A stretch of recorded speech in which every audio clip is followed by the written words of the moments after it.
The notice requirement provided for the open public meeting law has been satisfied. Notice was properly given, said notice having been transmitted to the Courier News on Friday, January 6, 2023, as well as posting on the clerk's website, on the city's website. May I have a roll call, please? Council members Graham. Here. Councilman Good. Here. Councilman Hockaday. Here. Councilman McKenna. Here. Councilman Wyatt. Present. Vice President Briggs Jones. Here. Council President McCray. Present. We have all members present and a quorum. Please rise for the Pledge of Allegiance and remain standing for the invocation.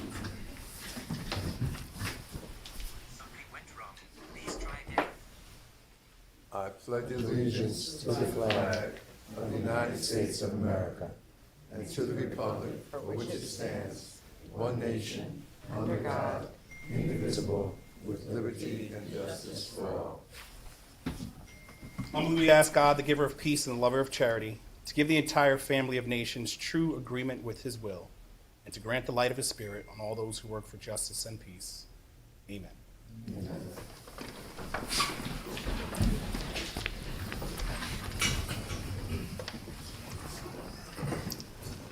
May I have a motion to approve the minutes of the regular meeting of February 13th, 2023? So moved. Seconded. All in favor? Aye. Any opposed? Any abstentions? Minutes passed.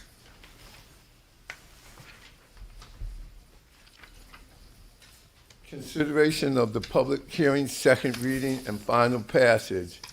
We have ordinance MC 2023-02, which scheduled for public hearing and final passage for the regular meeting as advertised. Mr. Clerk? Yep, we're now moving to public comments. Okay. Public comments limited to resolutions, motions, and ordinances to be introduced on first reading. A total of 30 minutes has been allocated for public comments, limited to resolutions and ordinance being considered this evening. Each speaker will be given 3 minutes. If any member of the public would like to call in for public comments, please dial 646-558-8656. Enter the meeting ID 938-3643-9534. Dial *9 to raise and lower your hand. The meeting is also scrolling on the bottom of your screen for those who are on virtual viewing during YouTube or the Plainfield channel. The floor is now open.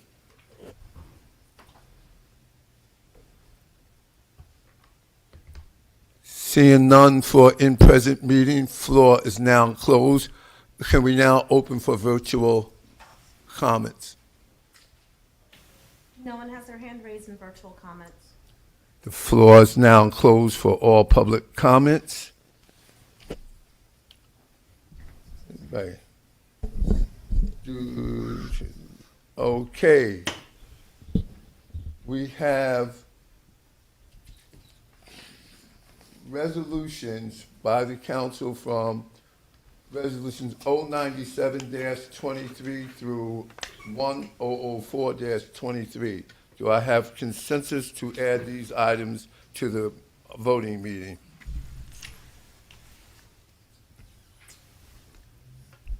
So moved. Yes. All in favor? Aye. Any opposed? Opposed. Say what? Opposed.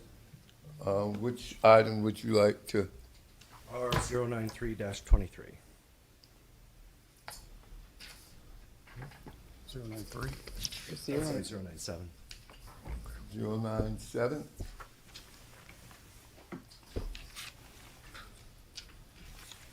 Okay. That one will come off and be voted on separately. Understood. Business Administrator. Would the Business Administrator please present her items? Yes, Council President, thank you. Good evening, everybody. I have 3 items for your consideration this evening. The first one is a resolution recognizing March 12th as National Girl Scout Day, celebrating 111 years of service, which was the reason we just met with the Girl Scouts. And the second 2 are related to the EMS conversation that we started last month. What I'm bringing forward for you today are 2 resolutions that are solutions to the current situation. The first one is a contract with JFK, who's currently our largest mutual aid provider, to provide a 24/7, 365 ambulance staffed in Plainfield at all times within city limits. That is an amount not to exceed $350,000 annually. And the second one is a resolution allowing us to apply for what's called a LEAP grant with the state of New Jersey to receive funds to fund a shared service agreement with the county for them to provide an ambulance within city limits 24/7 every day of the year. Do we have a consensus to add these items to the voting meeting? Or are there any items you wish to take off the consent agenda? I actually have just a question on that last. The 107, 23. Can you repeat what you said on that? This is a resolution authorizing us to apply for and accept a LEAP grant, which is a grant that the state has available to municipalities for funding shared services.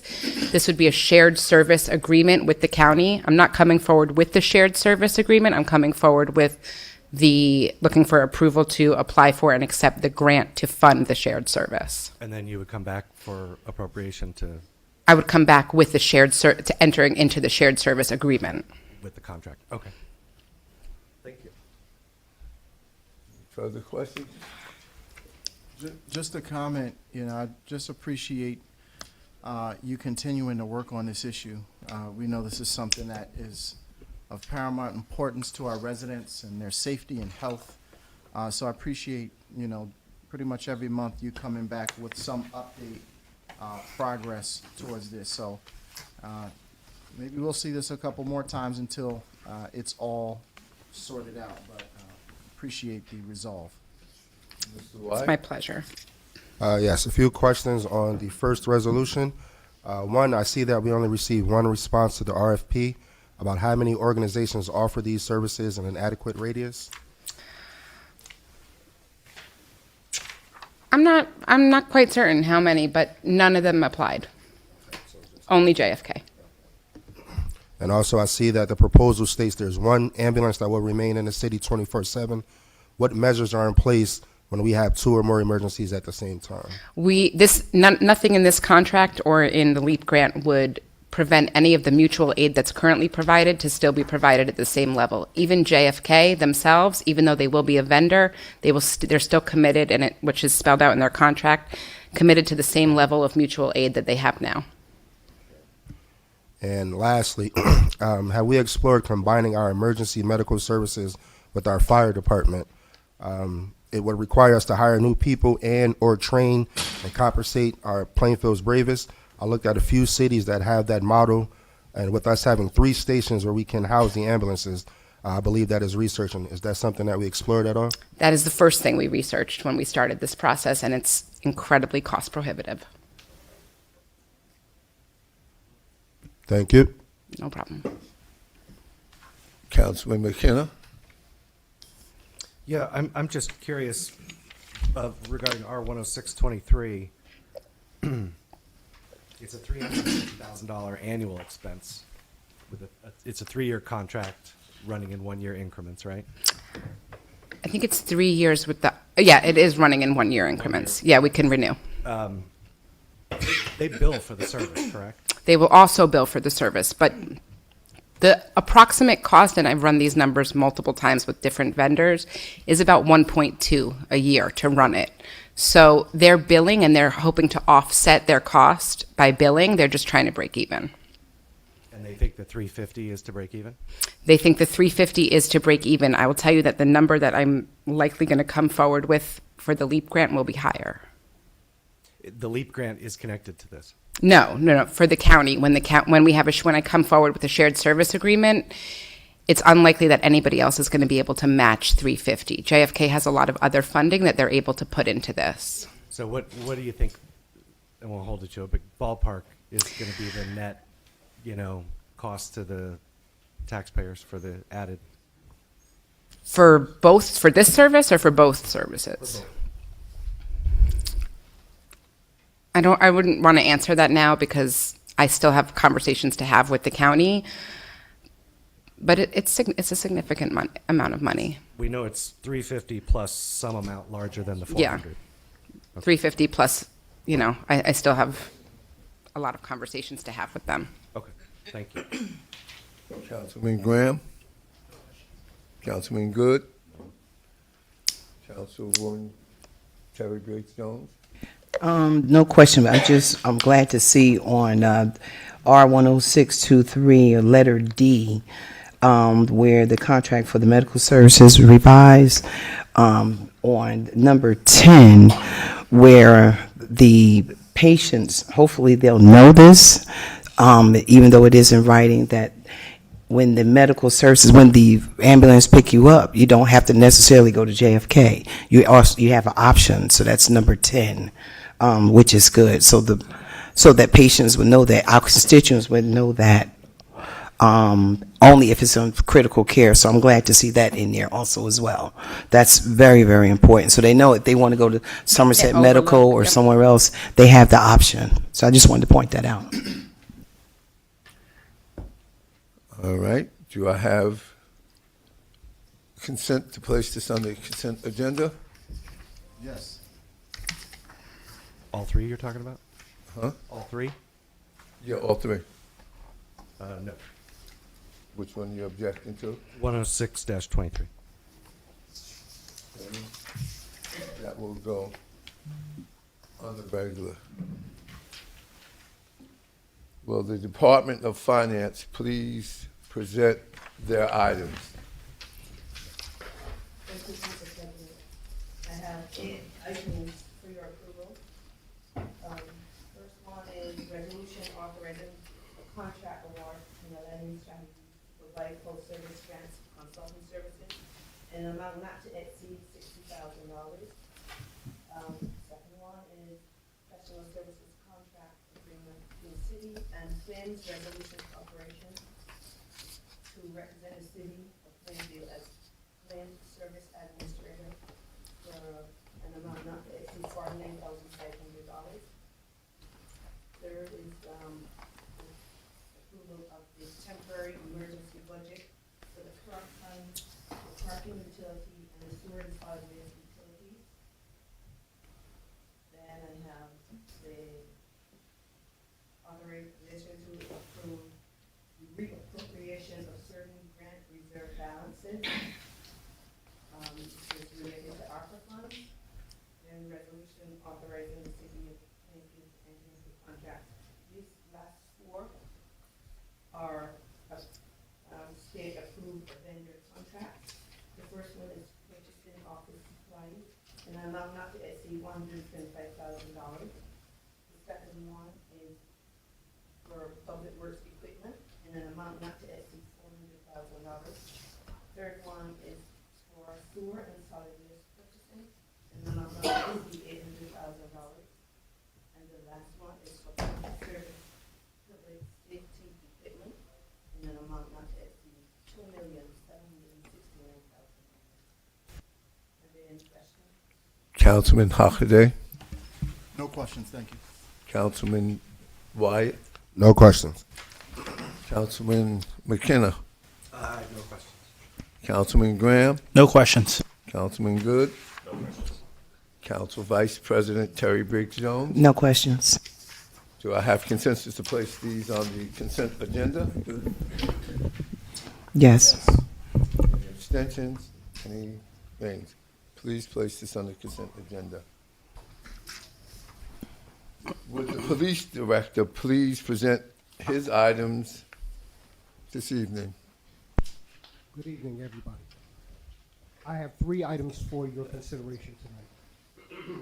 First one is R-116-23. That's a resolution, a one-year renewal contract for an amount of $50,000 with Packetalk Camera Maintenance. That's in regards to the 41 CCTV cameras that are throughout the city. R-117-23 is for the police department to enter into a two-year contract with Power DMS for their Power FTO subscription in an amount not to exceed $7,250.40. I'm using special law funding to do that. That is a training measure to help us train appropriately our young officers that we have. We have a very young department. And resolution 118-23 is to go into a contract with PassCAC Data Services for Microsoft Email Government Cloud implementation, which is installation, security, and cloud backup for the Plainfield Police Department, not to exceed $36,079.32. That the majority of that is for us to go to Microsoft 365, and it's also for us to go from a .com to a .gov site. The police department is currently a .com site that is out of state regulation. We have to change over to a .gov, so this money covers that. Do you have any questions for me? Councilman Halladay? Just regarding this FTO Power DMS, is this something we're implementing newly? Or- Yes, we currently have the Power DMS system. It helps us track things and electronically monitor various things throughout the department in terms of our rules and regulations, when different orders come out, different things of that nature.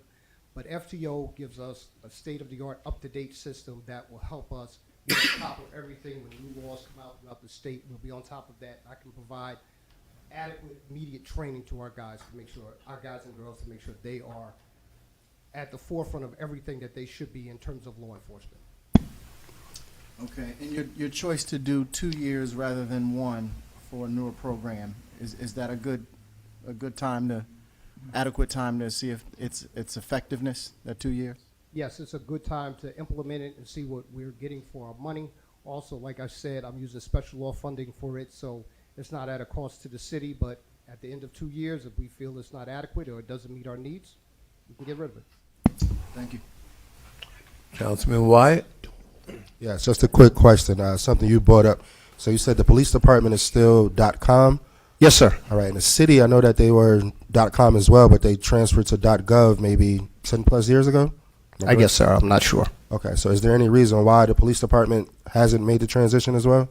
Not to my knowledge. When it was brought up during one of our meetings, we were talking about changing over last year. We realized that we were out of compliance, so this is a measure to get us in compliance. Okay, so just a point of clarity for anybody that can answer. Is that a separate entity, the police department? I thought when the city had Yes. made the transition that everybody did. No, the police department is a separate entity because of security measures and different things that we have internally. We're separate. We have a separate IT department completely from city IT, even though they assist us in a great deal in what we do. Okay, thank you, sir. Councilman McKenna? No questions. Councilman Graham? No questions. Councilman Good? Just one question. Good evening, Director. Good evening, sir. Could you just define maintenance camera? For which Camera. thing? For Microsoft 365 or for the cameras? The cameras, 116-23. The cameras are outside all the time, every day. 365. They get hit. Poles get hit. They can be damaged during storms. A lot of things can happen to them. So to keep them up and running so that we can provide adequate coverage of the city, we have to perform maintenance on these cameras to keep them going. And this is a cheap measure for us to get that done.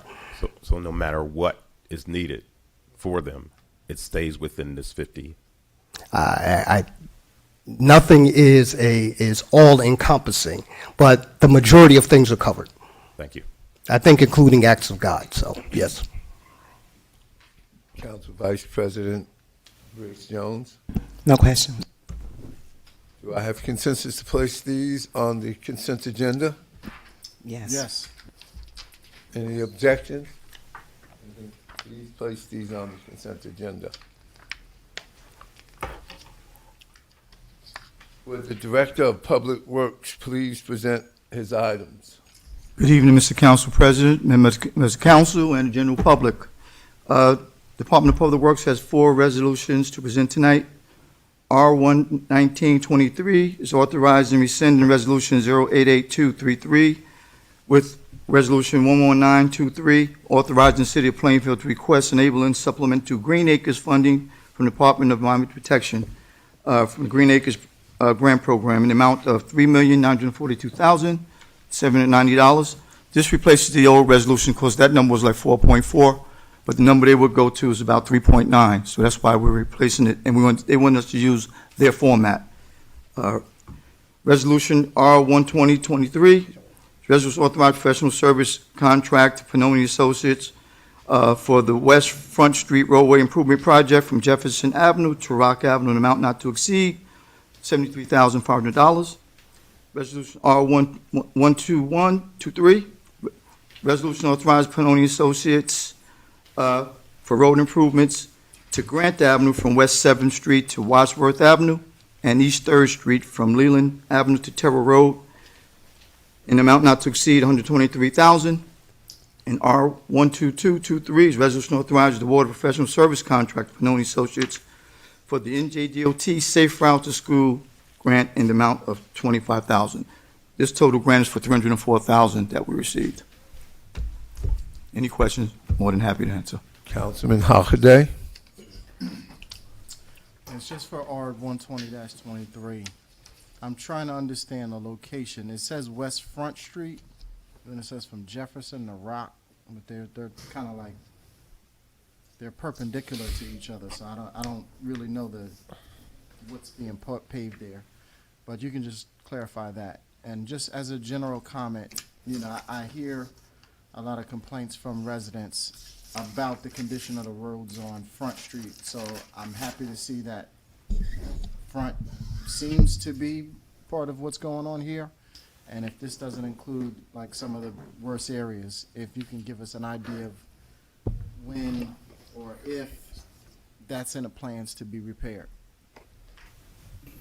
Which part were you referring to, Councilman? So the first one was just trying to figure out which part of Front Street, or is it Jefferson, or is it Rock? It says from Jefferson to Rock, but no. Jefferson Rock, it runs that. Okay.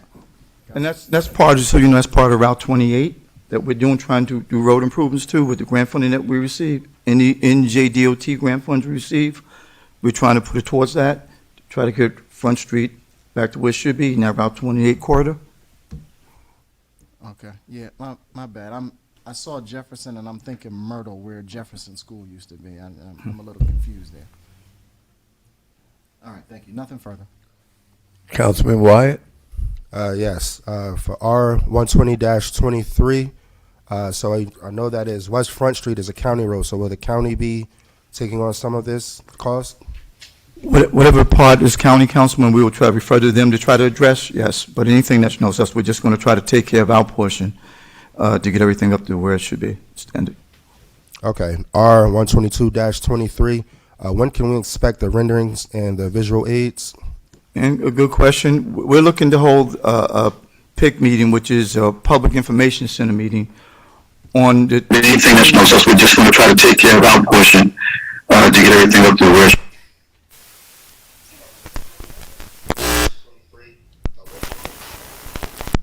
the visual aids. And a good question. We're looking to hold a PIC meeting, which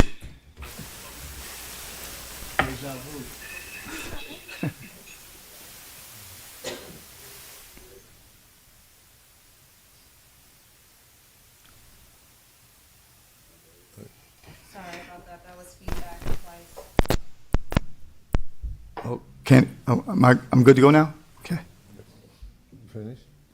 Oh, no, I was waiting for the response. Yes, we're looking to hold a PIC meeting, which is a Public Information Center meeting, on the 29th of this month, on Wednesday, at the Art Center from 6 to 8 p.m., which will go over all the renderings, the concepts, everything. So you better see everything in general idea what's going on at every intersection. So, okay. Okay, and lastly, where can we locate the notes from the Historic Preservation Commission? Oh, yes. Any else from the Historic Preservation Commission? I can get them from our engineer. Any message? Yeah.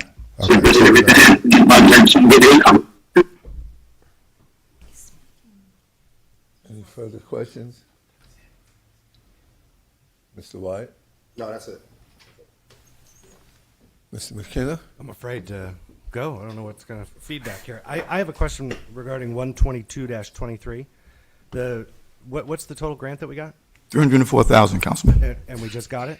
We had it for a while, but we haven't used it. It still been sitting there, so we were able to use that. Well, we're going to start using it. So this would be the same grant that I've asked about in council meetings at least 5 times. Absolutely. Yes, it that is. Was spent, and you were going to get me the information on where that was spent, but I never got the information, so now we're going to spend it? It was never spent, though, right? This is for 5 intersections. This is the funds right there. We're trying to use it, but we're going back and forth with SHPO and Historic Preservation, who finally gave us a certificate of appropriateness to do what we need to do.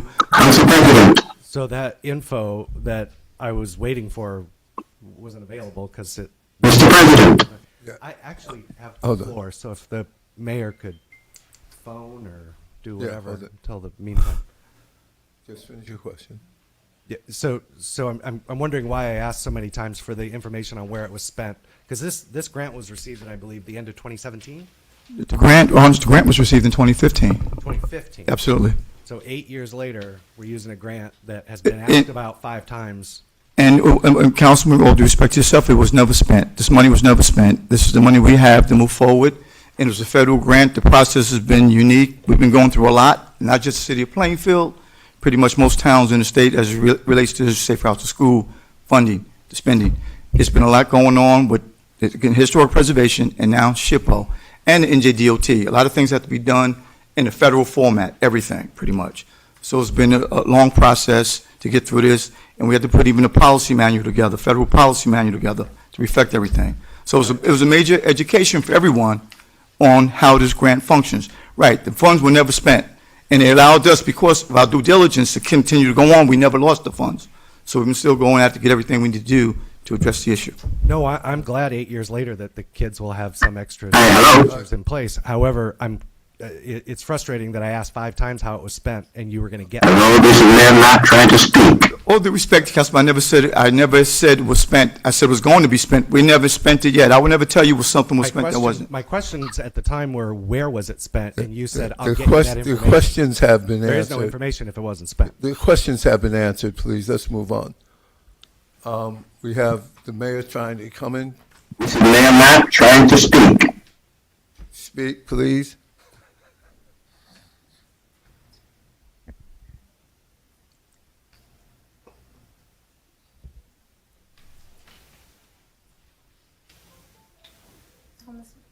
Mayor, can you go ahead?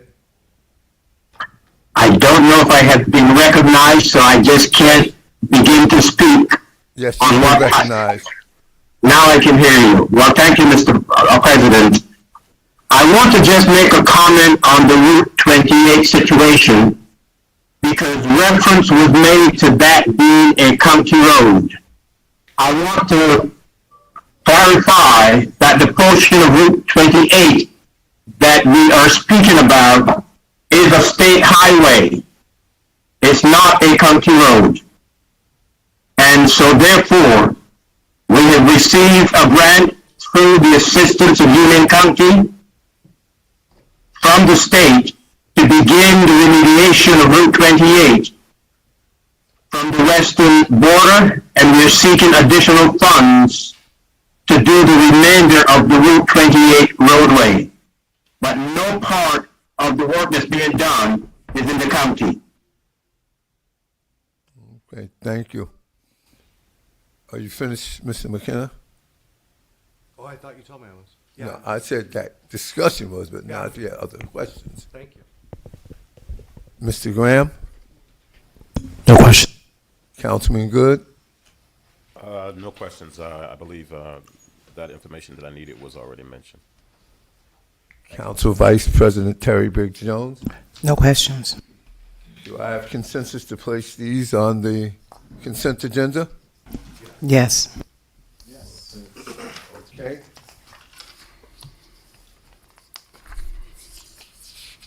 Would the Director of Economic Development please present her items? Thank you, Council President.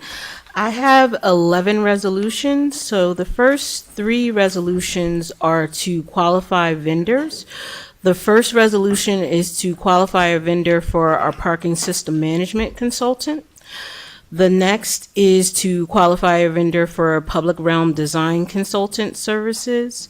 The third is to qualify a vendor for a certified master arborist and tree service expert. Next resolution, looking at R 126-23. This is to designate a redeveloper, FY Realty. It is for the address from 216 to 218 West Front Street. This is for a mixed-use development. It's for a 4-unit residential over about 24 square feet of commercial on the first floor. The next resolution is also to designate a redeveloper for 200 to 216 Garfield Avenue. This is for Urban Renewal LLC. This will be a storage facility that will be approximately 104,000 square feet. With this, we also will have approximately 12 parking spaces that will be available. We also will receive a community benefit of about $50,000 and with planning costs of about $15,000. The next 5, going from 128 to 132-23, these are small refunds for the construction code unit. This is to refund for various reasons. In most cases is because the actual project was not performed. The last resolution is looking for council support for our last standard retail license for cannabis, Queen City Cannabis. This would be a retail business located at 1301 to 1307 West Front Street. It would also be a consumption lounge. Should the council choose to support this, this would exhaust our total of 7 licenses for retail that are available.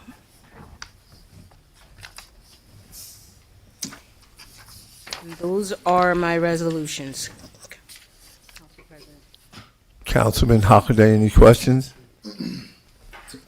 Yes, first regarding R 127-23, which is the storage facility on Garfield Avenue.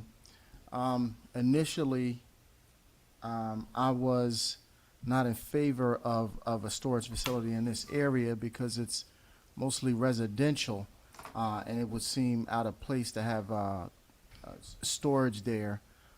But I do understand the blight over there and the need to redevelop. It's just an empty lot at this point. And that area is definitely in need of a jolt in order to spur development. But I did find out that it's in a flood zone over there, and it appears that you need to, the first level would have to be built up almost 6 feet. So residential or commercial is not really possible over there. Is that correct? So it is in a flood zone AE. So commercial is available. This is considered commercial, but only commercial and educational are allowed over there. No residential units would be allowed. Okay, so you mean a school when you say education? Yes.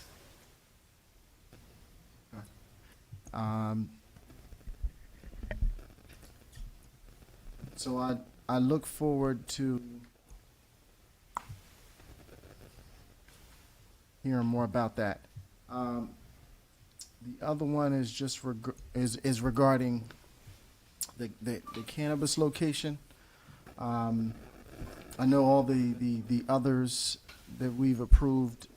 I don't know if anybody has requested a consumption lounge of any of the retailers that we have. This would be the first. It's something that I think we look at closely because it's something that's new, really for the entire state in terms of consumption lounges. But what I know about, I know that the Anchor Bar is proximate to that location, and it's right across from where my father's record store used to be. But I tend to think of cannabis as something that it's probably does not incite individuals as much as alcohol does. So I think if a liquor store or a bar is appropriate in that area, then I think a cannabis location should be fine. But it's something that I think as a council we should continue to look at and make sure that we're not having any issues over there. But ultimately, I think that I think if we can have a liquor store, we can have cannabis over there. So I don't have any objections to it.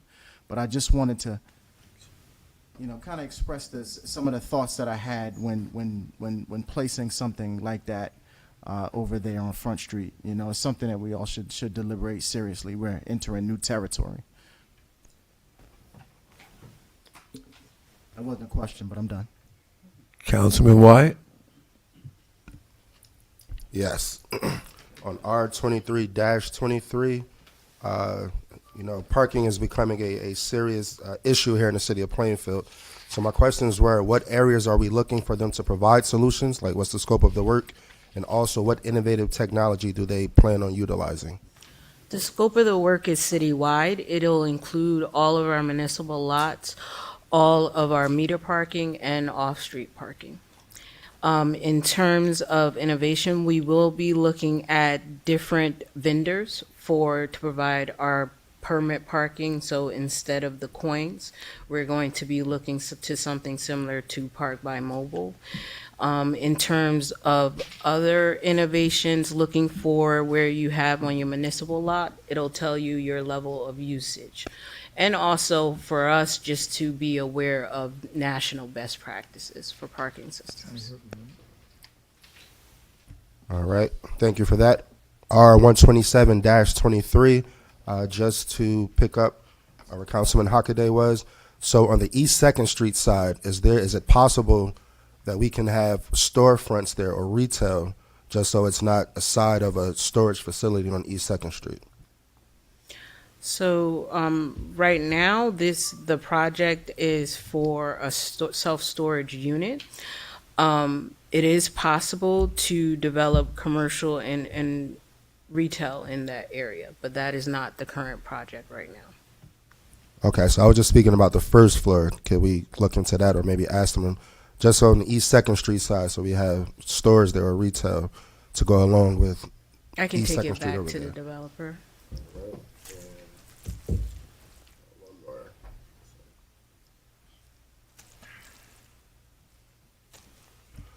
Okay, and the last one, so I know, what was it, R133-23. So I know that we are approving doing what we have to do as far as the city, but we're still waiting for the state. Do we have an estimated time on when the state will be ready, or we're just waiting? Say the resolution one more time, I'm sorry. R133-23. 33. So this one, so once they receive approval, then they can take it to the state commission. And that, it depends on where they are in the queue. So we can't estimate that. They could be ready as quick as 3 months or 6 months for that. Okay, but they have been approving some municipalities, some Yes. licenses? Okay, Mhm. all right, thank you. Councilman McKenna? Yeah, my question is regarding 127-23, the 200-216 Garfield property, the self-storage. This is coming in with an Urban Renewal LLC name on it, which means they're going to ask for a pilot, which means those people in that neighborhood, and by the way, that area has some of the best potential in town because it's laid out really well. It's got its flood concerns for sure, but hopefully in time that can be somewhat mitigated. But it's got walkability. It's got little already set up commercial districts in it. And it's got some great home inventory over there, some great craftsman houses and bungalow type houses. And what we're really going to do then is put a self-storage unit in essentially 85-90% residential neighborhood, that those property owners are then going to have to subsidize with a tax deal while their property value is going to drop, because no one's going to want to buy a house across from a self-storage unit versus a neighborhood. If Blight is not an empty field, by the way, Blight is an ugly empty lot. That could be turned into a park. It could be turned into a really lovely park that also has some water retention abilities for water runoff and storm drainage. You could do all sorts of lovely things with that property, instead of saying, well, it's empty and there's a mound of dirt on it and probably a lot of litter. All that could be cleaned up, and it could be made a nice little open space area for that neighborhood. Instead, we're going to throw up a self-storage unit because somebody wants to develop something, and the nerve of it, ask for a pilot, because that is to subsidize growth and economic growth and revitalize neighborhoods. They want a subsidy to create self-storage. How long is it going to take them to ramp up financially with a self-storage unit? I think it's not all development is good development, and I don't think this is well thought out over in that neighborhood. I would be furious if I lived over there and this was proposed. So anybody that represents the first ward or the 1-4 or the at-large should not really be expecting to not get some calls about this one. Councilman Graham? Yes, I have a couple of questions regarding 127-23. How many stories is proposed for the self-storage unit? 5 stories. I'm sorry, five stories. And that's higher than anything else in that immediate area. Another thing about that location, a bus runs through that street. It is approximately 2 to 3 blocks from the train station. It is in a flood zone, and I recognize that not much can be done as far as residential, but how many feet do you need to build a single family, like to go up, in order to meet the flood threshold? So in this particular flood zone, you're not allowed to build any residential. None whatsoever. Okay. With that being said, what else can we put there? Although it may not be beneficial to the developer, but what else can be built there that would benefit that immediate community? So you're able to build commercial and educational. So commercial similar to any of our retail locations that we have. Educational could be any school or training facility. Okay. With that being said, I see daycare can go there. And if, in fact, not that it absolutely has to be a storage facility, I agree with Councilman Wyatt with, wanting there to be a commercial space at the bottom. It would benefit the residents in that area. It would create more jobs. It would add some life to that part of the block, because on East 2nd Street on the north side between Garfield and Netherwood, those business owners, particularly Jay's Secret, and there's another restaurant there, I think they're really trying hard to keep their business open. And because the landlords allow the loitering that happens there, I think that, they have a disadvantage. So putting something on that corner and adding, a project that would create more traffic and people and light and cameras, I think would be a better solution for the community. And it would be more like a win-win for everyone instead of just the developer. And if I may add, if in fact it's going to be a storage facility and retail at the bottom, I would even go a step further in having the developer make the storage facility look like it's a residential structure. Any further questions? No. Councilman Good? I heard you mention something about training. Yes. What type of training? For the education. I'm sorry, 127-23. Okay. So the educational facility, it depends. So it could be any type of training. It could be a charter school. It could be a regular school. It could also be a workforce training facility. So this is written in stone, the storage facility? I mean, not written in stone, but no one thought about maybe on the educational side? I'm saying this because this cannot be attractive in the neighborhood. I imagine it will stand out like a sore thumb. I think it's a good idea. I just don't think it would look attractive. But I do agree with Councilman Graham that it can be attractive, depending on the plan.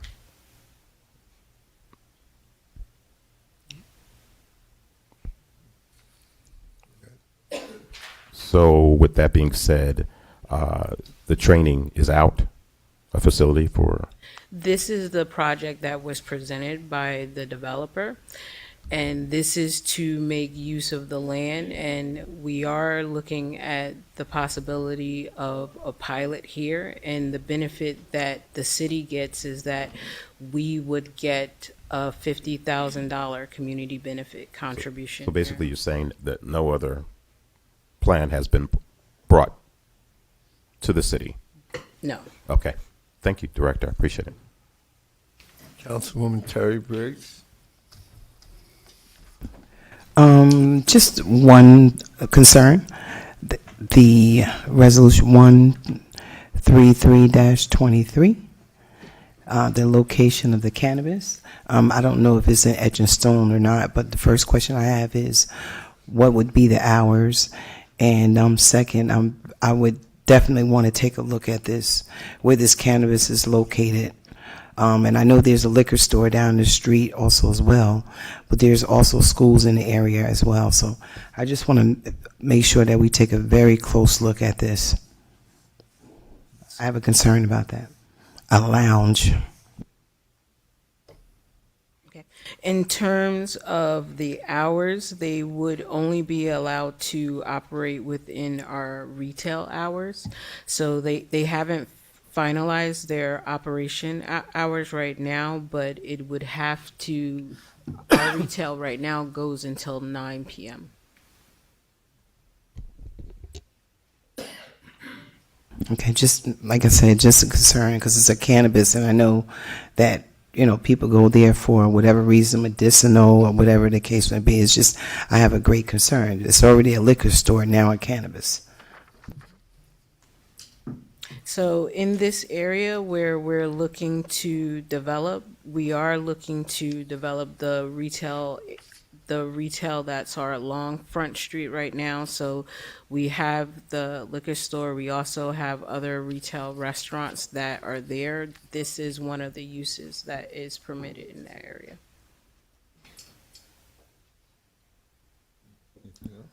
No, that's it. Just another cannabis in the fourth ward. Resolution 127-23.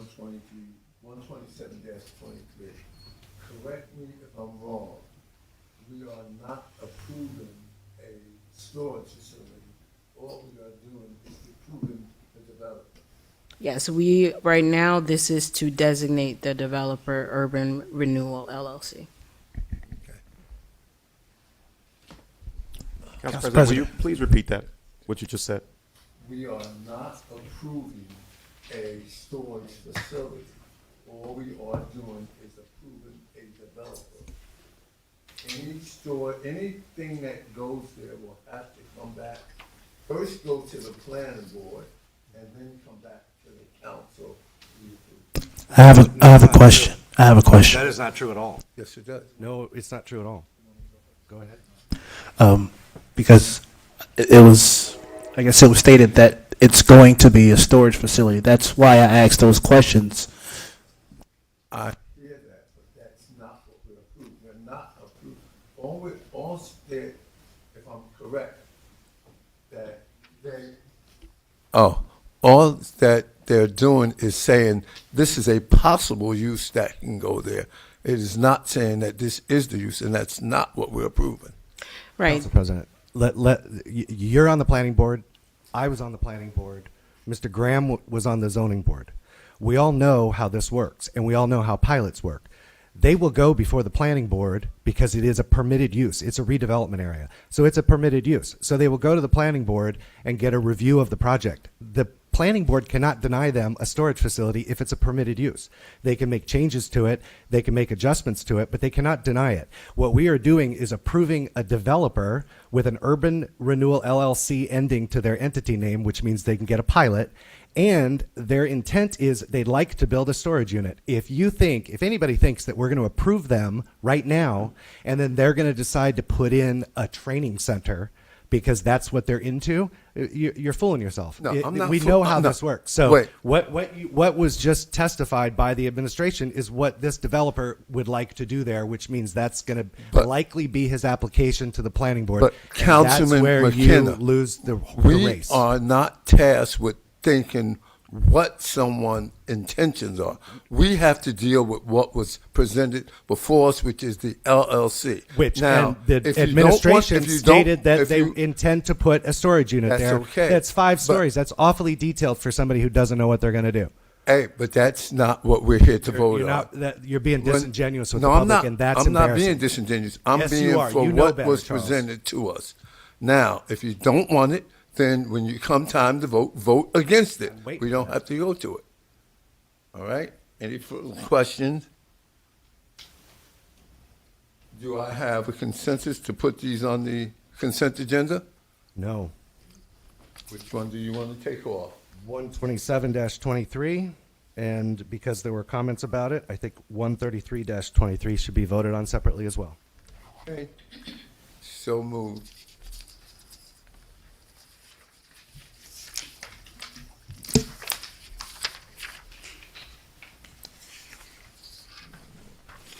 Would the business administrator please present the ordinance listed on first reading?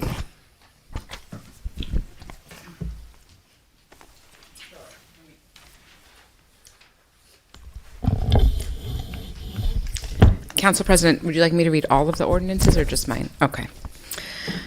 We have an ordinance amending the schedule of classifications, salaries, and hourly rate of seasonal, hourly, and temporary positions adopted pursuant to Chapter 11, Article 14A of the Municipal Code of the City of Plainfield, New Jersey.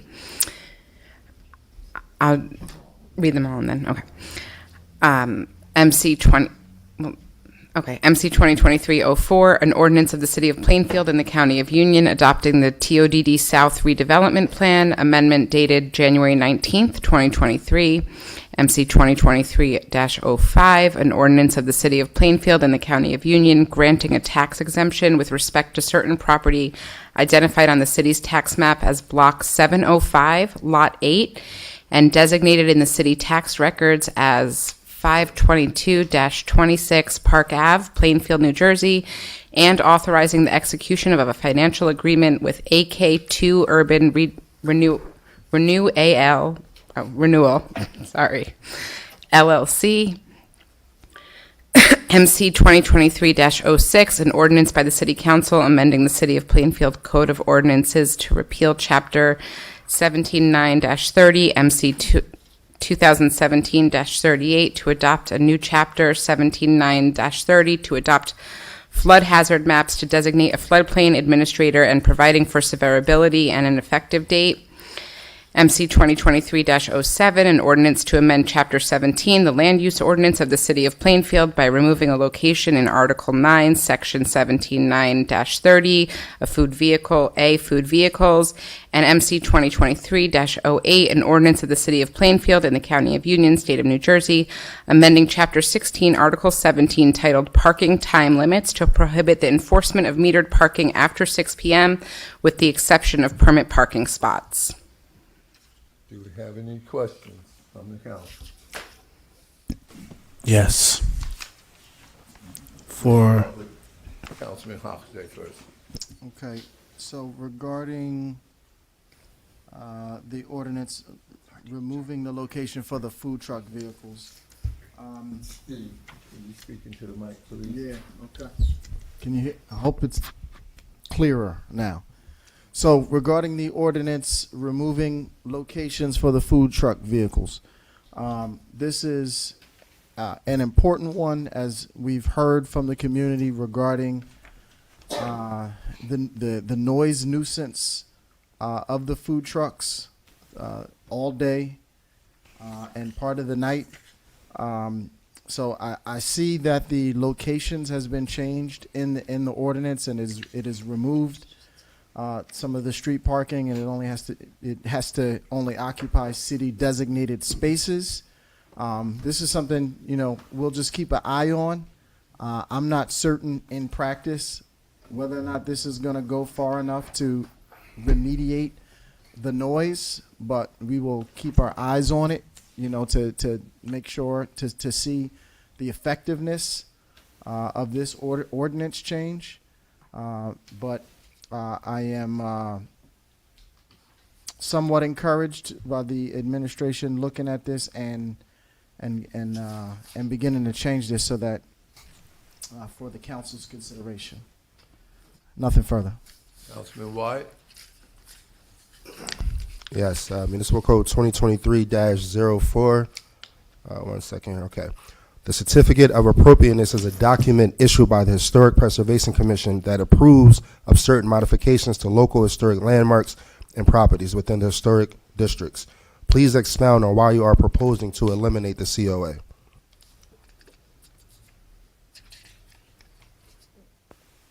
Am I okay to respond? So, the certificate of appropriateness, this is not to eliminate this. This is to look at adding a block and lot to this redevelopment plan. Okay, when I pulled it up, I saw it crossed out in the presentation. So that's not, we're ignoring that? No. I'm sorry? On page, I believe it was 45, 4.4.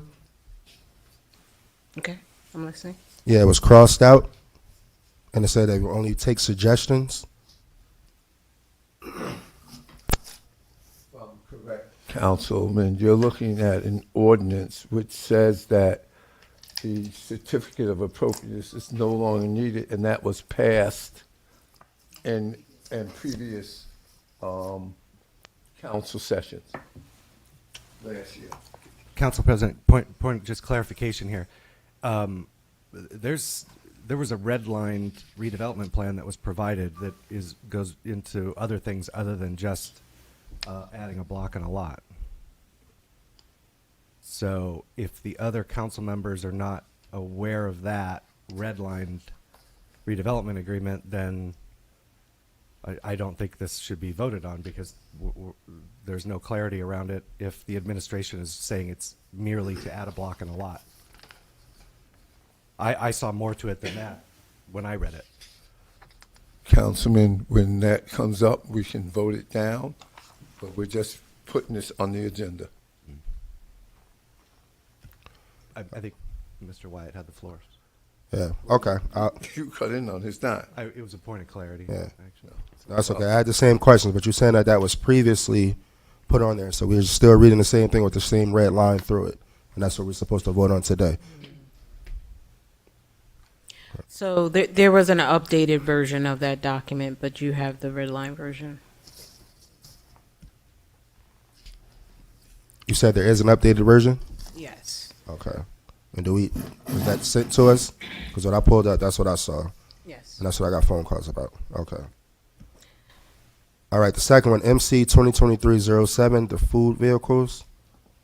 While I do understand and side with the residents that came out during the last meeting where they stated the trucks were impacting their quality of life and another was causing traffic, I want to know, did we locate a space for food trucks to go? We have to be creative when it comes to economic development and reimagine the city of Plainfield.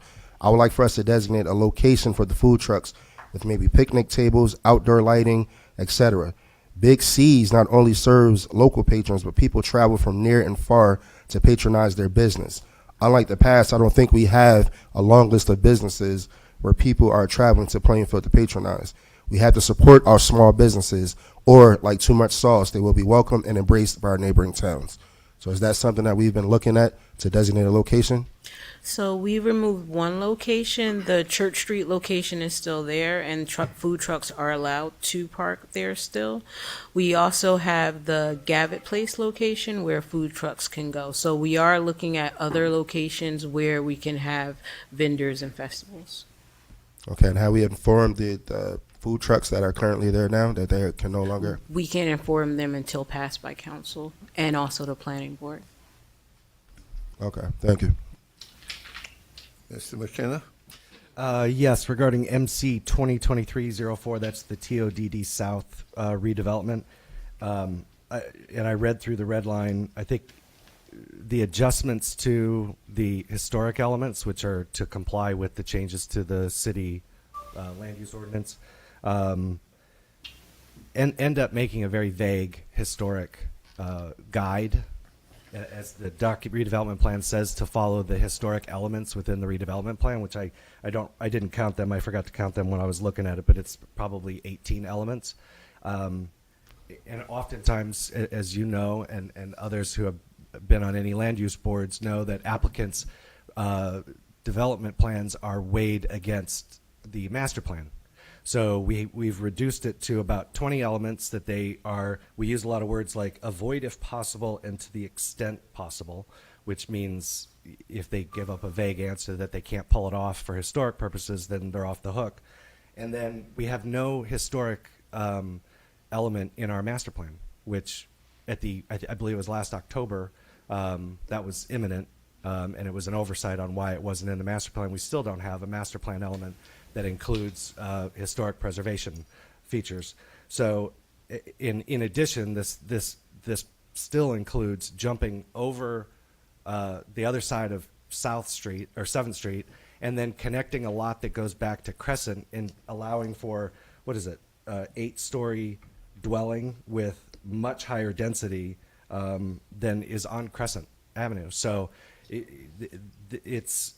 it's just going to ruin that area. I was on the planning board when the original was done, and it included the YMCA running all the way to the firehouse.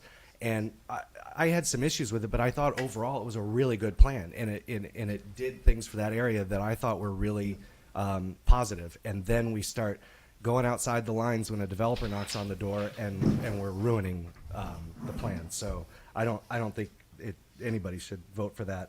The other comment I have is the food truck change. I think it's great. I didn't vote for that to begin with because I thought the whole thing was thrown together too quickly. We had to table it 3 times, I think.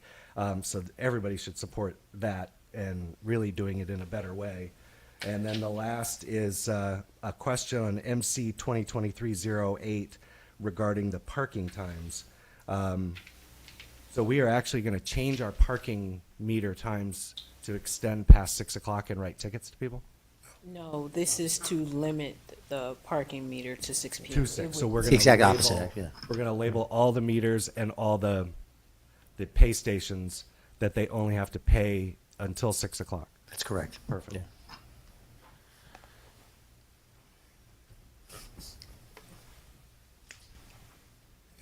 Any further questions? Councilman McKenna? I had one question on 2023-05, and it's a point of clarity. That property is assuming certain things occur with resolutions and ordinances. That property is going to be sold, or it's already been sold from the prior owner? They have possession of the title of this parcel. The applicant for, Yes. and and are they buying the pre-approved plans that the prior owner got approved by the planning board? So this one, yes, they did. Yes, they are purchasing that. They're anticipating that same development that was previously approved by the planning board. Okay, so I'm just going to describe what was done. So this is going to be a 5-story mixed-use building with about 2,400 square feet of retail on the first floor and 14 residential units. 14?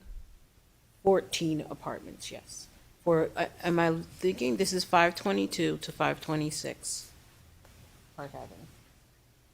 14, I thought it was more than that. And then they're asking for the 30-year pilot to do the project. Yes. Okay, thank you. Councilman Graham? Yes, just had a couple of questions for clarity for 2023 what is that?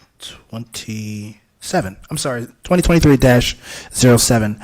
Will the permit signs be removed from the streets? If council approves as well as the planning board.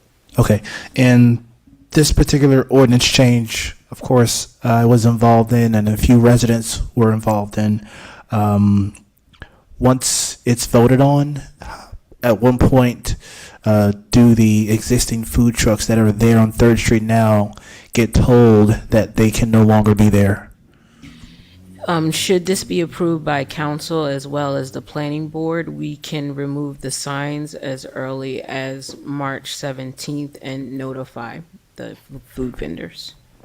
Okay, and one more question regarding special events that happen at the park. Excuse me. Regarding special events that happen at the park, I guess if we're going to have food trucks there for concerts and things like that, I guess they would need a separate permit to be there. And I guess any food truck, so long as they apply and qualify, they can set up there only for special events. Right. This only applies to the food vehicle ordinance. Point of clarification, this would not take effect for 20 days after the date we passed it. On the second reading. After second reading, correct, yeah. All right, so the food trucks have a little bit of time to be there, and then at that point, because I just don't want people to walk up to the food trucks and say, hey, you can't be here anymore. So I kind of want there to be, very clear as to when they can no longer be there. Councilman Good? I just wanted to basically say I appreciate the administration addressing this. This is the epitome of when the people cry out that something is done. I remember receiving numerous text messages and calls from Mr. Joseph, who is currently in the room with us on this evening, and I immediately brought it to the attention of the administration. So seeing that something is being done is a good thing. I just hope that whatever is done, that it solves the problem. We already know that there are tractor trailer issues over there, which he has also brought to my attention. They park for long lengths of time, which they shouldn't even be. So to have this, along with that, it could build up and frustrate the people that are living in the area. Thank you. Council Vice President Terry Briggs Jones? I'm just totally against moving that gentleman. We should just think of something else in place of that. I personally experienced it because of my son, but in this case, maybe we should revisit or talk to that gentleman and say maybe we can get a quieter, have him to have crowd control or something. But I'm totally against removing that gentleman. Okay.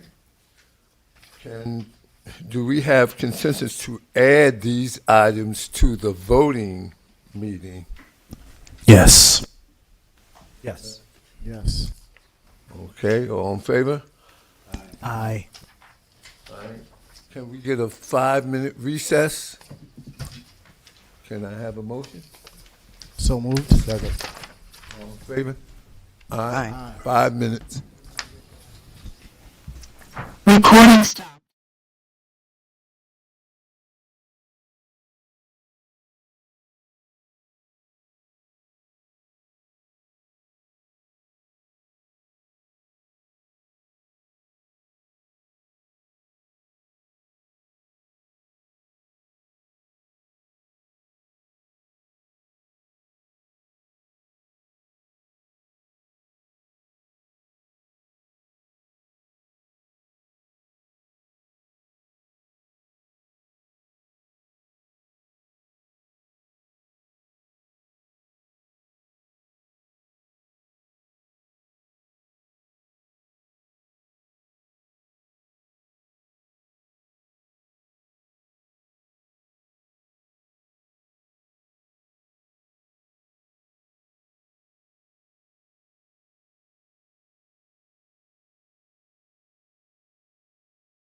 At 4, I can start the meeting.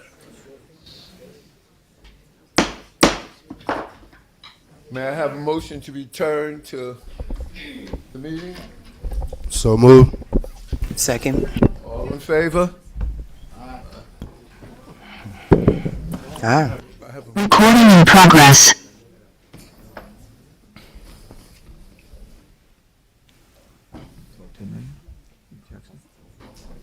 Text you back? Won't text me back.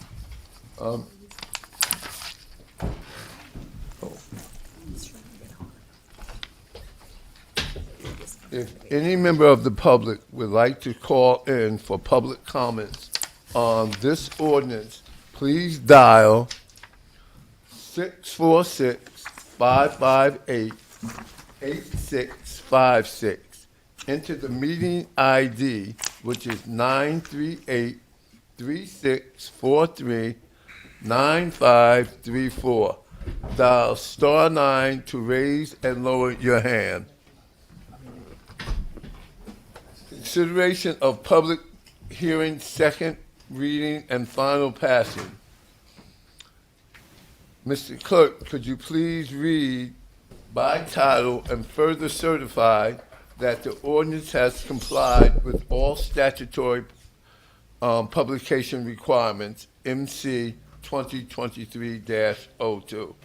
MC 2023-02 is an ordinance to the City of Plainfield, solid waste utilities in the County of Union, State of New Jersey. Request the approval of adjustments to the utilities transfer station bulky waste type 13, construction and demolition waste, 13C vegetative waste 23, and roll-off containers rental and disposal rates for non-residents, commercial businesses, neighboring outside municipalities. It is hereby certified that the notice of public hearing on this ordinance was published in the Courier News on February 17th, 2023. The floor is now open to any member of the public who would like to speak on this ordinance.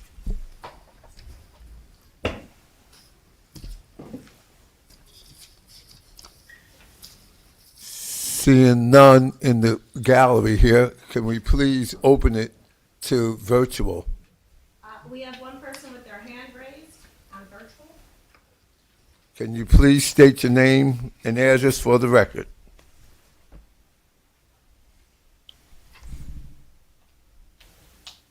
They haven't unmuted themselves? Okay, they've unmuted. Hello, can you guys hear me? Yes. Joel Ricardo, 1018 West Front Street. In respects to the proposed 5-storage facility, it would be located in a 90% Speaker's out of residential order. area. It would be taller than anything He's not close speaking by. on the ordinance. Sorry, you're out of order. We're dealing only with MC 2023.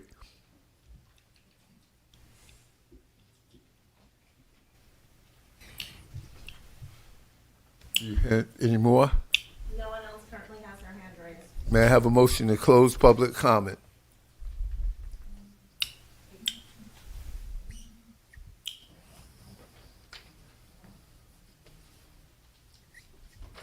Can I? Can I get a second? Second. All in favor? Aye. May I have a motion to adopt this ordinance on second reading and final passage, and if adopted, the ordinance shall be published as required by law. Mr. Clerk, may I have a roll? May I have a motion? So moved. Need a second? Second. Mr. Clerk, may I have a roll call? Council members Graham, Yes. Good, Yes. Hockaday, Yes. McKenna, Yes. Wyatt, C. Yes. Vice President Briggs Jones, Yes. Council President McCray. Yes. That is unanimous. This ordinance has been adopted on second reading and final passage. Come to public comments limited to resolutions, motions, and ordinance to be introduced on first reading. A total of 30 minutes has been allocated for public comments, limited to resolutions and ordinances being considered this evening. Each speaker will be given 3 minutes. If any member of the public would like to call in for public comments, please dial 646-558-8656 8656. Enter the meeting ID 938-3643-9534. Dial *9 to raise and lower your hand. The floor is now open.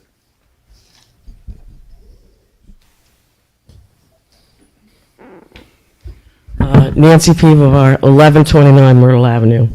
I rise tonight opposed to the Resolution 133-23 and the proposal to locate a Class V standard cannabis retail business and consumption lounge at 130107 West Front Street. I'm not against the licensee. I'm against the fact that it's going to be a consumption lounge. I've lived in that neighborhood all my life. I'm sure that the city is aware. One of the council members mentioned about the Anchor Bar, but no mention was made that the city won an appellate division case to close down Arlington Liquors. I believe Mr. Mancello was one of the councils on that case. Prior to that, I, as a resident and other neighbors, we fought to close that down. It was a notorious corner. And I feel you were disrespecting all the neighbors down there by putting a consumption license down there. I even had to take off work at one time to go before an administrative law judge before this case in 2016. I had to put my name on the line for this city because I was subpoenaed by the city. There are no walking wallets. People who are going to be consuming in that lounge will be driving away. The city ordinance, the resolution says this is in the best interest of the city residents. Can please somebody tell me how it's in my best interest that you're going to put a consumption lounge there? I can give you details later of how close it is to schools, to Greenbrook Park. Many of the business owners down there have cleaned it up themselves. Dunkin' Donuts cleaned up that corner. That forced the Postal Service owner of that building, not the Postal Service, but the landlord of the post office, to clean up his lot. And now, where this Arlington liquor store is, there's a new restaurant. I really take umbrage. The only people that are going to benefit from this is the township of North Plainfield, because they post police officers on Clinton Avenue and stop everybody that goes up and down Clinton Avenue, either going North Plainfield or coming into Plainfield. Last week they stopped somebody. They are going to rake in. It's going to be a cash cow for them. I have more comments to make about the cannabis business at the end, public comments, because there's a lot of misinformation and Plainfield is being disrespected. And I will bring those facts and figures to you at the end because I only have 3 minutes.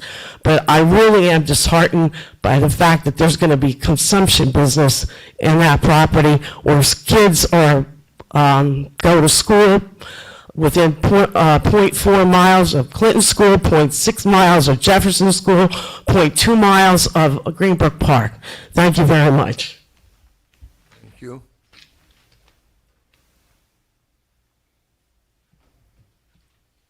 Seeing no further in person, could we now?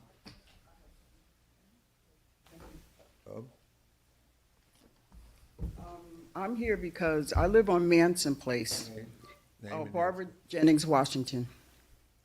I live on Manson Place, and recently they put up these signs for the street sweepers. This is only for resolutions Oh, and things okay. that are tonight. You can come back at the end. Oh, okay, thank you. Can we now go to virtual? We do have another person with their hand raised in virtual. Can you please unmute yourself and state your name and address for the record, please? Yes, Marie and Sally, Watchung Avenue, and I'm calling you 2023-243. Also, the Cannabis Lounge. We just don't have enough information yet to put this into Plainfield. The lounge concept in New Jersey is new. We don't have enough facts yet. We do know that cannabis can cause the same kind of distracted driving that alcohol can, and to compare it all the time to a bar is just not accurate because we don't have enough history. We don't have enough data. So I am absolutely against Plainfield rushing to put a lounge in regarding cannabis. Thank you.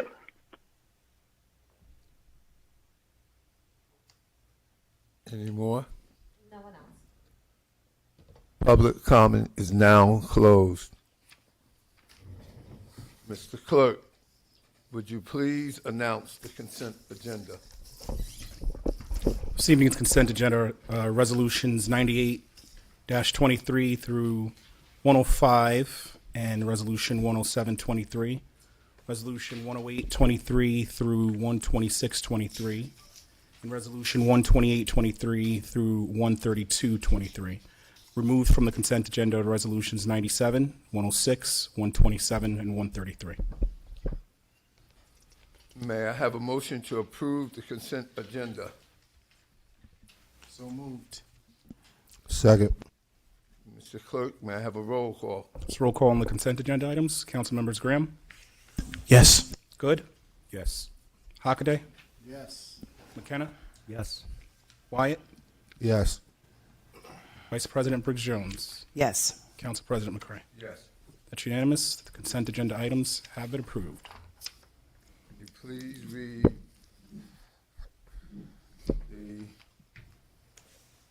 the remaining resolutions? Resolution 97-23 is a councilmanic resolution amending Resolution 823 establishing guidelines governing public comments for the calendar year 2023. Any comments? May I have a motion? Yeah, I just have one Council comment. President, if I may, I'm sorry to interrupt, but I think we should do a motion, a second, and then comment, if we can. Thank you. Motion? So moved. Second.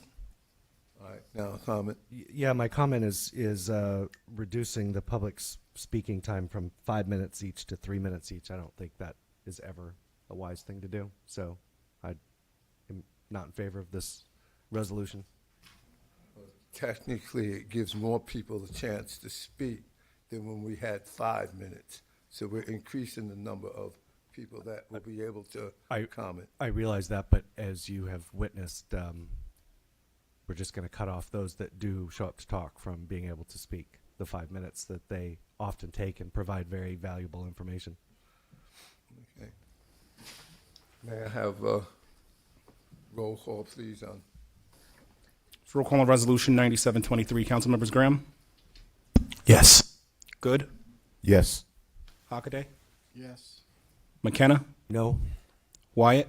No. Vice President Briggs Jones? No. Council President McCray? Yes. 4 in favor, 3 opposed. Resolution passes.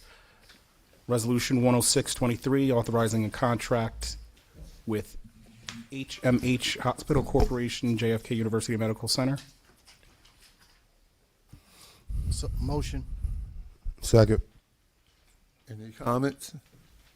Yeah, my only comment is that I think we're flying a little blind here. Unfortunately, still from October when the rescue squad closed, and we're looking at considerable expenses added to the residents over time with this solution. And while I appreciate the fact that it is a solution that hopefully improves services, I don't know that it is the most thought out solution to provide the medical services needed and not throw more costs onto the community, which could get, close to $1 million a year. So, Anybody else? Mr. Councilman Good? I think this is great, B.A. Levinson. This is better than where we were. And I'm pretty sure as time moves on, it'll be tweaked accordingly. But this is definitely in the best interest of the city of Plainfield as a whole. So I just wanted to make that comment and say thank you to the administration. Further questions? comment. It just sounds like a cost-effective solution to have faster response times for emergencies, especially cardiac emergencies. No further questions. May I have a roll call, please? Roll call of Resolution 106-23. Council members Graham, Yes. Good, Yes. Hockaday, Yes. McKenna, Begrudgingly, yes. Wyatt, Yes. Vice President Briggs Jones, Yes. Council President McCray. Yes. That's unanimous. Resolution 127-23, designating Garfield Ave Urban New LLC as redeveloper for the redevelopment of certain properties identified on the tax map of the city of Plainfield as Block 334, Lot 2, and identified in the city's tax record as 200 through 216 Garfield Avenue. May I have a motion, please? So moved. Second.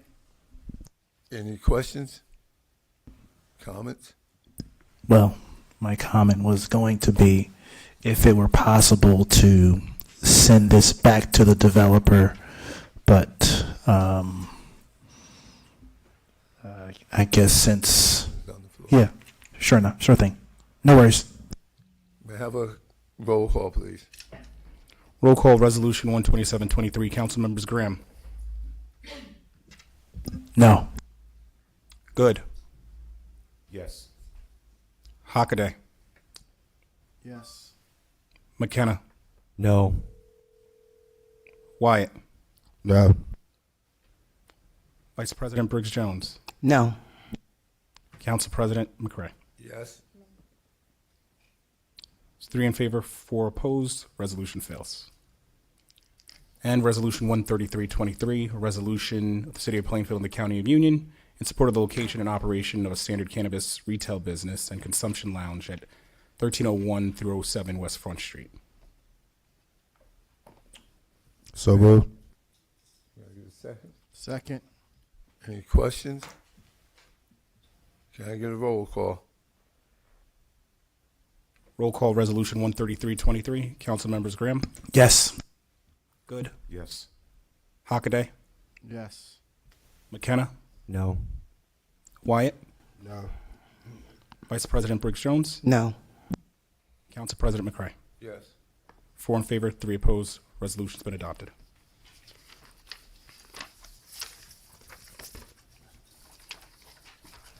Further resolution, that's all? Okay, introduction of ordinances on first reading. We come to the ordinance on first reading. Clerk, will you please read MC 2023-03 by title? MC 2023-03 is an ordinance amending the schedule of classification salaries and hourly rates of seasonal, hourly, and temporary positions adopted pursuant to Chapter 11, Article 14A of the Municipal Code of the City of Plainfield, New Jersey.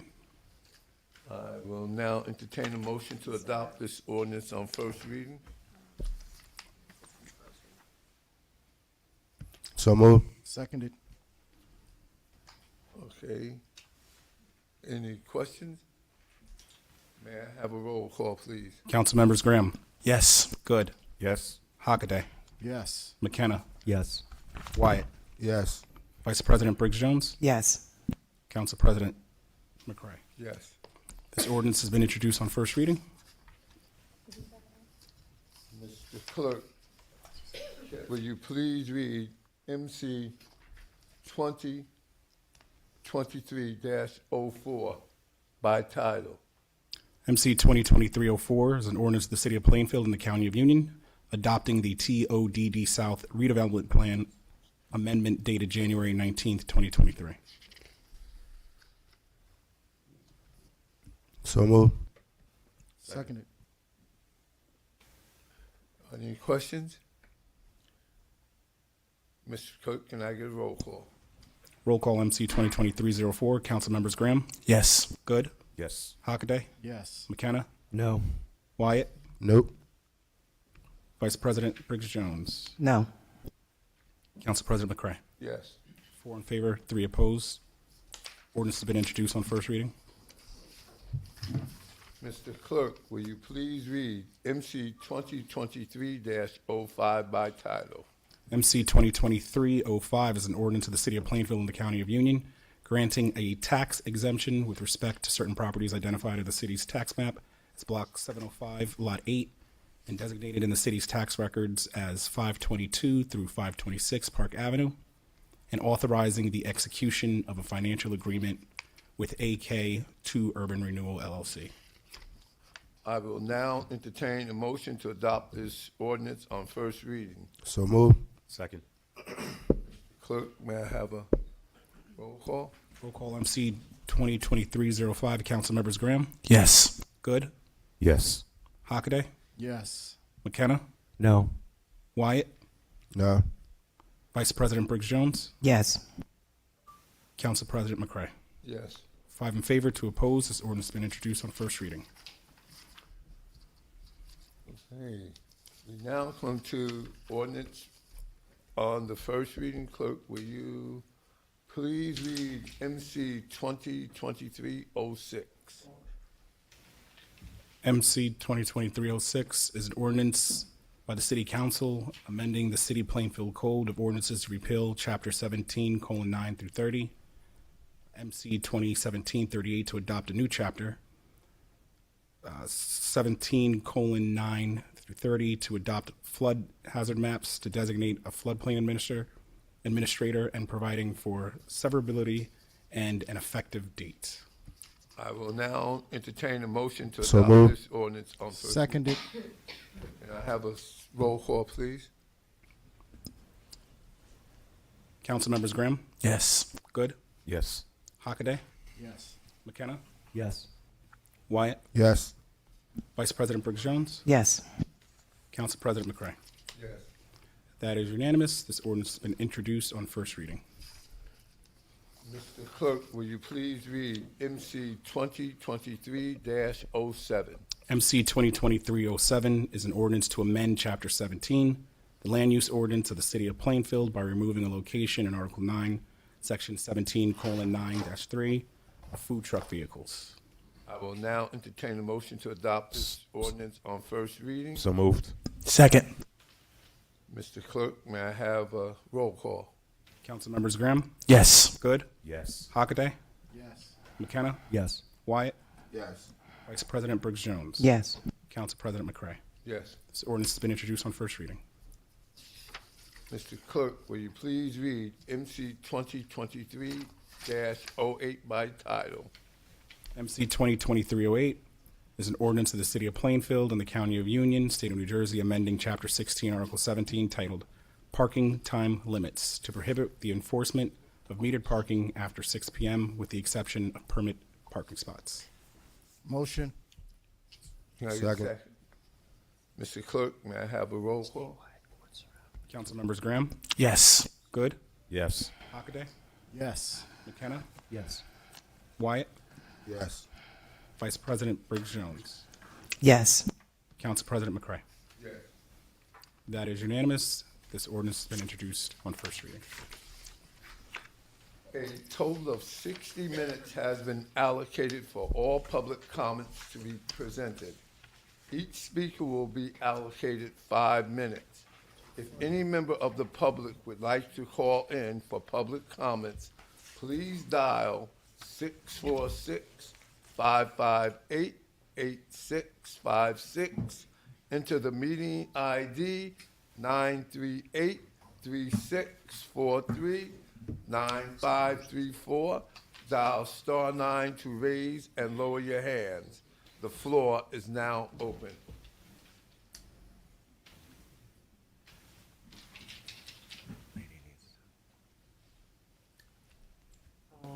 Nancy Pivar, 1129 Myrtle Avenue. I am disappointed in the decision, however, I can stand because you are our designated elected officials. However, I would like to bring this to the city's attention and the council's attention. If you go on the New Jersey Cannabis website, Regulatory Commission, they have designated economically disadvantaged areas and impact zones. Impact zones are designated by state legislature by law. Economically disadvantaged areas are designated by the Cannabis Regulatory Commission. And they designate that by zip code. And they base it on median income. As everybody knows, I was a letter carrier. Zip codes were made to make the mail move faster. They were not made to designate areas of where people live. And I believe that zip codes are now being used as an institutionalized racism type phenomenon. So I decided to go on a website today. It's called the United States statezipcodes.org. It's not a government website, but it is a website. 07060 zip code encompasses a population of 44,998 people. The median household income that they list is $53,800.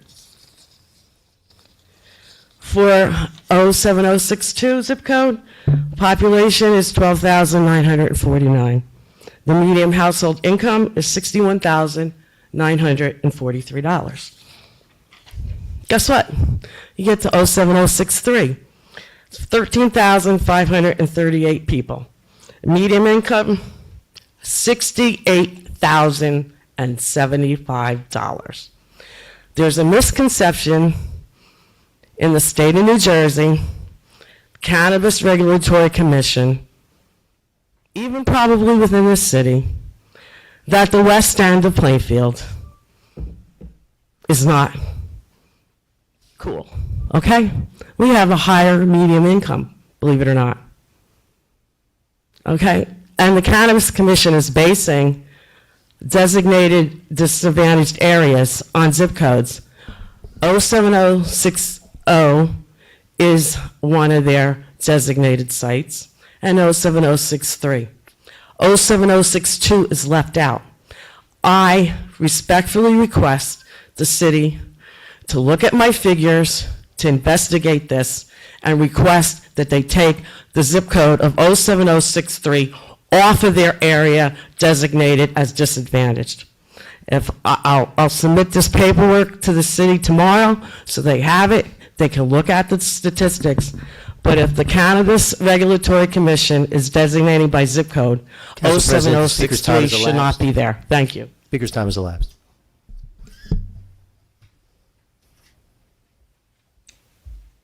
Good evening, Trisla Knox. I live on East 7th Street in Plainfield. Actually, the zip code 0760. I'm going to look into that. We have several problems that's going on. The population have tripled. The speeding on 7th Street is ridiculous. Kids are dodging cars to get across the street. There's no posted sign saying school down the block. There's no posted speed limit. There's drunk driving, people driving and stopped by police. They can't do nothing because they don't get the equipment to do it.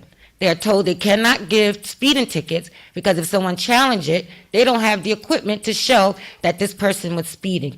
In the month alone, this year alone, I have lost $8,900 from vehicle accident. My car parked in front of my home from July to now. That is ridiculous. And I'm not getting any of that money back because the police can't do anything. You have these people with all these cars, they don't have insurance. So then my insurance goes up. So those that are doing the right thing is getting penalized. Also, we are treated unfairly as well up there. Now that they're building up there, they pick people out, they do what they want, disrespectful. The kids can't get jobs unless they speak Hispanic, which I think is another thing of discriminatory. It's wrong. You have the kids in the middle schools and elementary schools that are learning dual language. You're giving them an advantage. If you're teaching them English and they're talking in Spanish, why can't our kids that don't speak Spanish is not put into that class? They should get the same advantage as everyone else. And then they're being knocked out because they cannot speak the language. I don't know how they're in the United States and can't get a job or can't do anything and get knocked out because they speak English and not another language. We need to look at that as well. I need something to be done on 7th Street. You got all these speed bumps all around, and everyone is forgetting that there's homes there. You got these trucks that's riding down. That is ridiculous. It's ridiculous. I also have been in the program called the CHAP program, CHAP. I've been out ill and sick, so my income has dropped. I've been working as an agency person, and I was treated like garbage. I had to come to the mayor's office, send documents, private documents, and something still has not been done.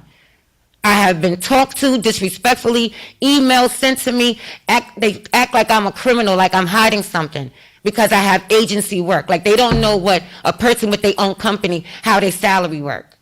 It's disrespectful. I've been in Plainfield for 20 plus years. I have children on the force. I have children everywhere. And I can't get no help. I have to go to the mayor's office. The people that's in charge, that's supposed to be helping me in the city that I am, Council they President, don't the help. speaker's time has elapsed. We need something to be done.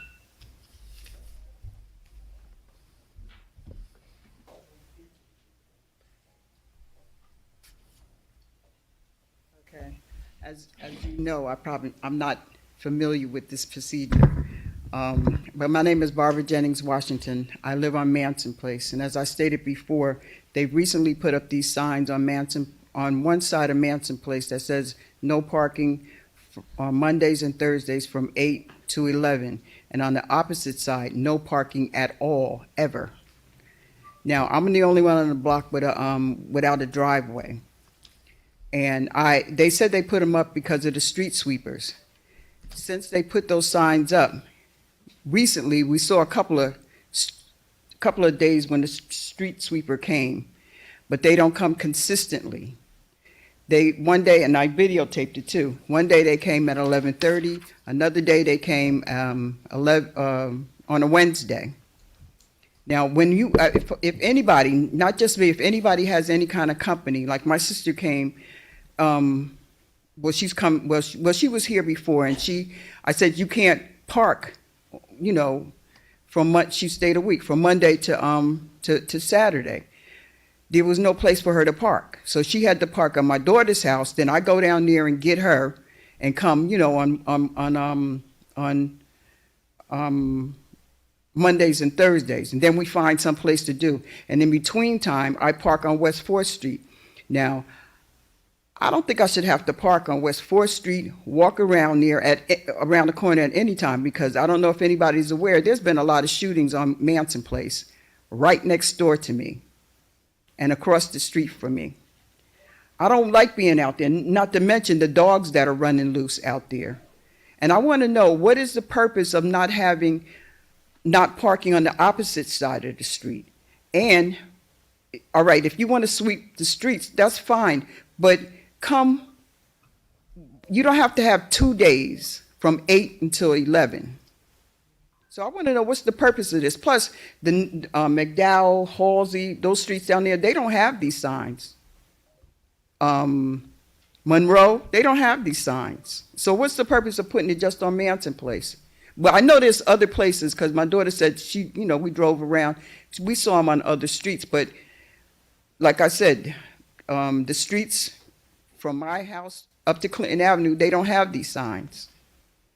So I want to know what can be done about this. If somebody can give me some kind of help, any suggestions of getting these, really what I want is to get these signs off the street. Because I don't see any purpose. And when they came on a Wednesday, they had no problems maneuvering around the cars. Nobody made any complaints about it. So what's the purpose of having Manson Place with these signs? Council President, speaker's time has elapsed.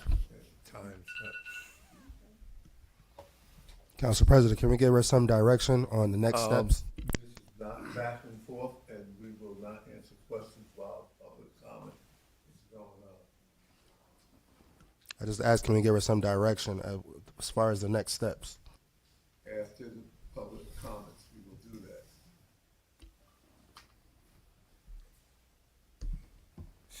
There are no more public comments from present members.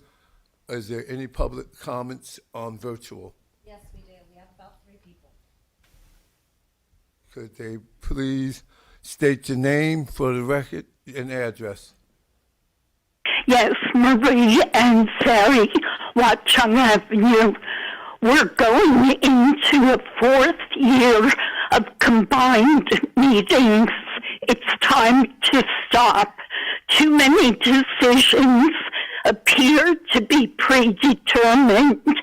Data or information brought up during the agenda fixing is not adequately looked at for decision making, and 48-hour notice over a weekend for residents to get an agenda for a council meeting is absolutely insulting.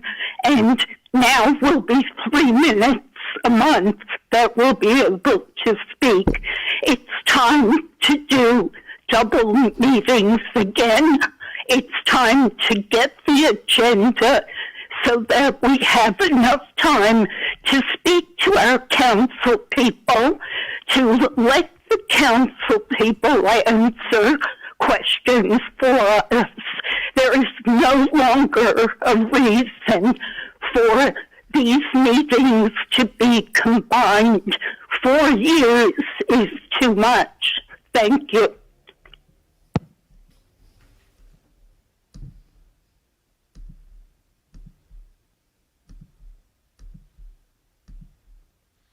Next person you've been allowed to speak.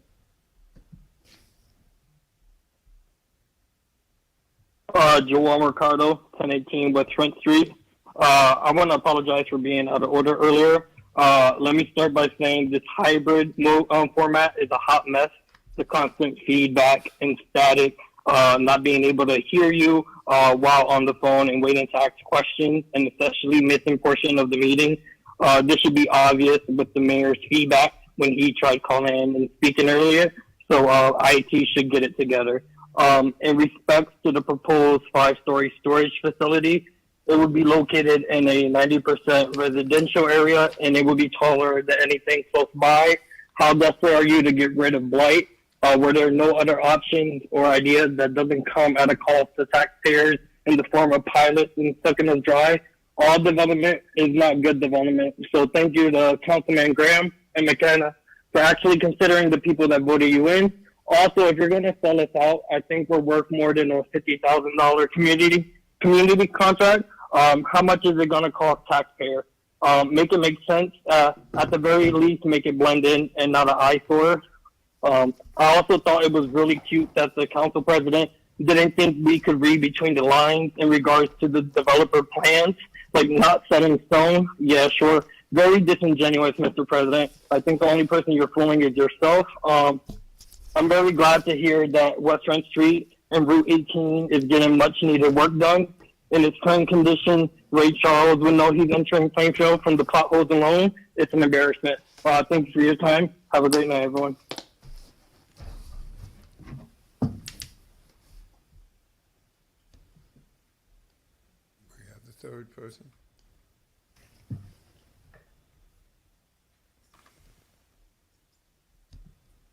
This is Shanice Freeman, 926 Third Place. While I appreciate all of the construction that's going on in Plainfield, as the previous caller stated, the potholes are ridiculous.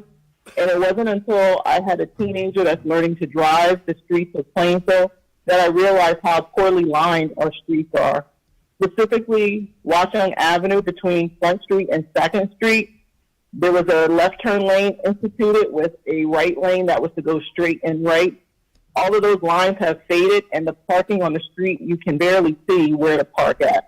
So it would be nice that after these roads were fixed, that the lines would be redrawn. And that would be so helpful, not only to the residents, but we have a lot of new drivers in town who may not be aware of it, and it would be helpful. So we need to take pride in Plainfield in that regard.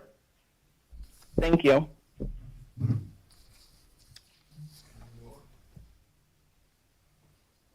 Public comments are now closed. Director Levinson, would you like to speak to the lady who needs guidance and who to talk to in reference to parking? Yeah, I will say in terms of both of the comments made about the streets, comments from both from the Zoom platform, as well as the people here, I saw that Director Abney and Director Dabney were both taking detailed notes while you were speaking, so I know that they are going to look into enforcement for the speeding issue, and I know that Director Dabney is going to look into the issue about the street sweepers, so I'm sure that they will be following up with you. Council President, I have a question regarding the resident from Manson Place. Why can't we do a New York City approach to opposite side of the street parking instead of having a whole 2 days a week where one whole side can't be used and they don't know if the street sweeper's coming or not? Can't we do a Tuesday opposite side so one side's no parking except on Tuesday?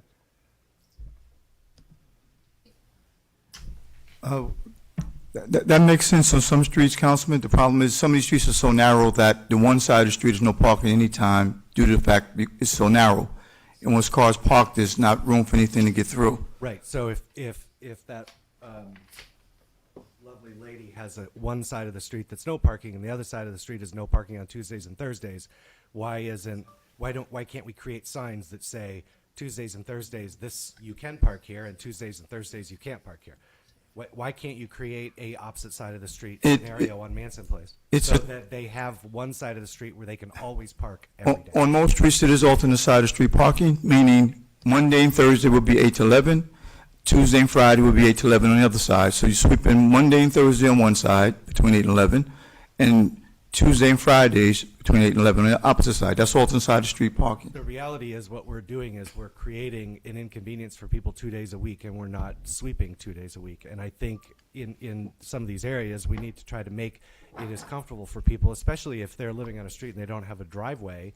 We're forcing them on their own street where they didn't buy the house so that they could park 2 blocks away. I know this is a conversation we've had many times about the streets and measuring the streets. So no, I get the width. I totally get the one side no parking thing, but not inconveniencing people to such an extent 2 days a week from 8 to 11, especially in this world. Years ago, 8 to 11 probably made sense because everybody went somewhere. But the sweeper, we'll look into it. Okay, we're looking at, but the sweeper goes by, they can park. We're not looking to write tickets over between the times, just so the sweeper can get through, sweep the street. That's the concept. I know, but it's nice, but we can't really. How would she know if the sweeper came by? Well, it's not going to be resolved right now, so we're going to look into it. Any further? Yes, and then I do really want to comment on the hybrid thing.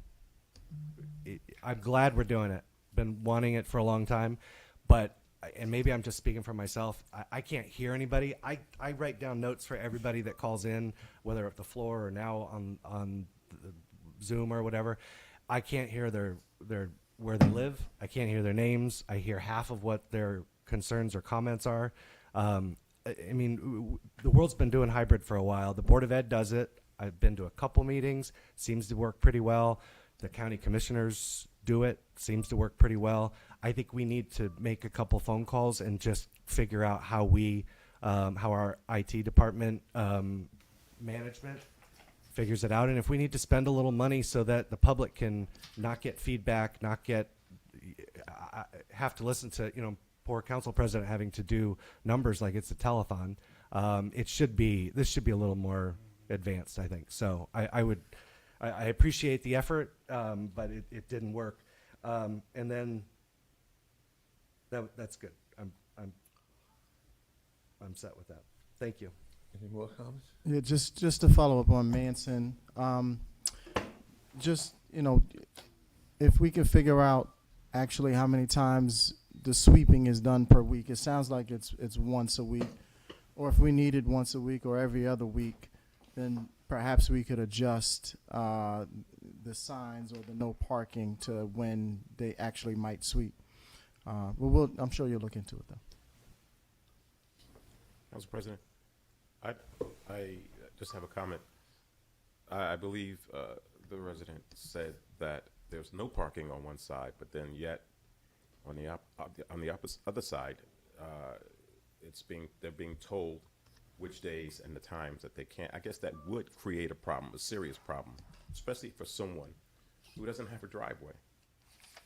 So I just wanted to make that. We'll certainly review the whole issue.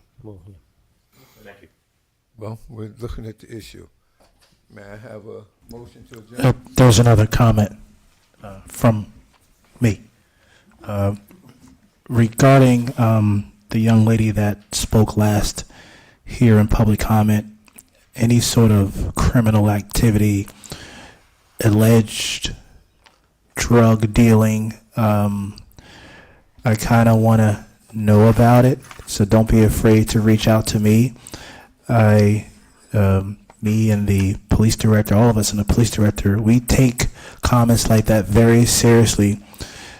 I personally have a zero tolerance for any sort of alleged drug activity, criminal activity, anything that takes away from our quality of life as a resident. So it's important not to be afraid to call one of us, because I'm certainly not afraid to deal with the issue. So with that said, if anyone is listening in the public and the young lady that just spoke, just please don't hesitate to reach out to one of us so that we can get those issues addressed. Thank you. Speaker's out of order. Can we have a motion to adjourn? So moved. All in favor? Aye. Adjourn.